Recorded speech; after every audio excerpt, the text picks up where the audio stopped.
Welcome children of class 5 in your moral science class. Now first we are dealing with page chapter 5, patience. So what is patience? Patience with family. Now patience is when we are waiting for anything and we are not worried about that. Now patience with family is love. So when you have patience with family, that means you are loving your family. Patience with others, when you are having patience with others, that means you are respecting others. You are listening to them carefully, that means you are respecting others. Now patience with self, when you are patient with yourself, that means you have confidence in yourself, so you have patience. Now patience with God is faith. So now when you have patience in God, that means you have faith in God. You are knowing that whatever God will do, it will be beneficial, it will be useful to you. Now you can see here the children, they are waiting patiently and listening to the teacher very nicely with patience. Now here also the teacher is showing children, teaching children something. Children are listening carefully with patience. They have patience. You also children, we know that you have a lot of patience. So you are able to hear us, you follow us. So patience means knowing it will happen and give it time to happen. So patience, we are knowing that the thing is going to happen. If we will have patience, that means the thing is going to happen, and so we should give time to for the thing to happen, and that is patience. As you can see over here, the children, they are waiting for the things, okay, and they are waiting very patiently for their turn. They are going to take something from the shop and they are waiting for their turn very patiently, and they know that they are going to get good thing from there.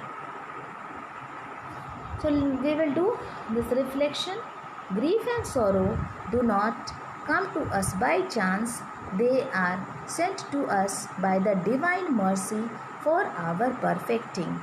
So we know that grief and sorrow, they are not coming to us by chance, okay, and they are sent to us by the divine mercy for our own perfecting. So let us understand first what is grief.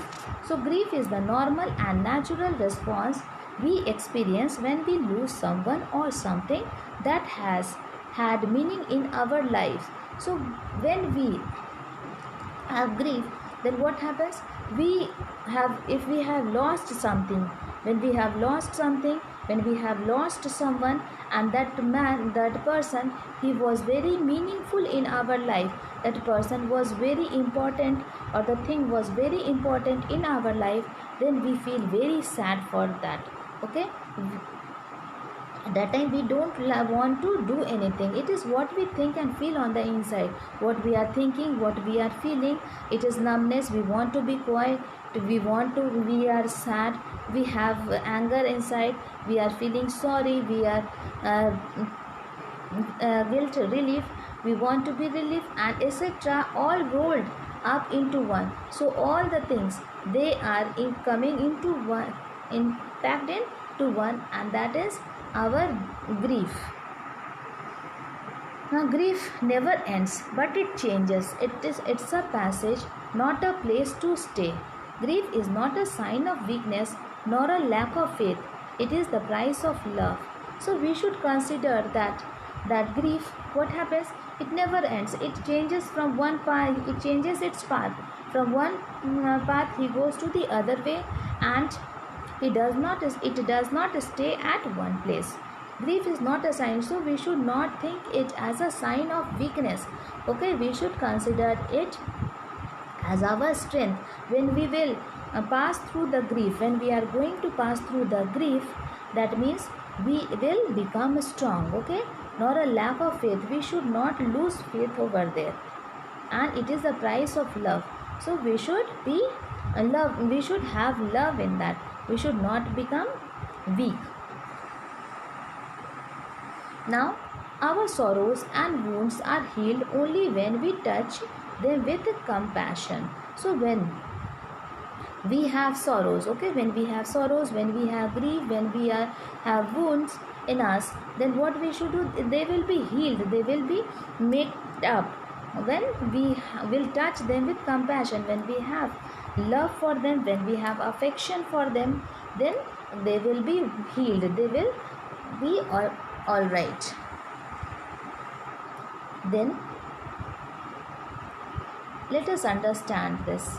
Grief and sorrow do not come to us by chance, they are sent to us by the divine mercy for our perfecting. So we have understood that what is grief and sorrow?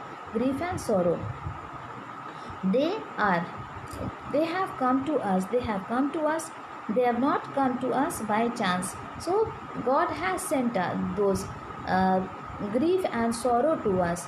So those pains which we are having, the sadness which we are facing, they are sent by the God.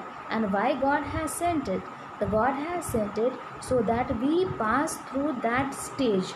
Okay, when we are passing through that stage, then we will become perfect, we will have patience, we will have patience, we will become perfect when we face the challenges. When we face the challenges, then we try to overcome those kind of situations, and we become perfect. As you might have seen, that it is that the gold, it becomes a shine, it shines a lot, it becomes shines a lot when it is passed through fire. Okay, so the same thing, when we have grief in when we face through grief and sorrows, then we will become perfect, and God has sent it to us to make us perfect.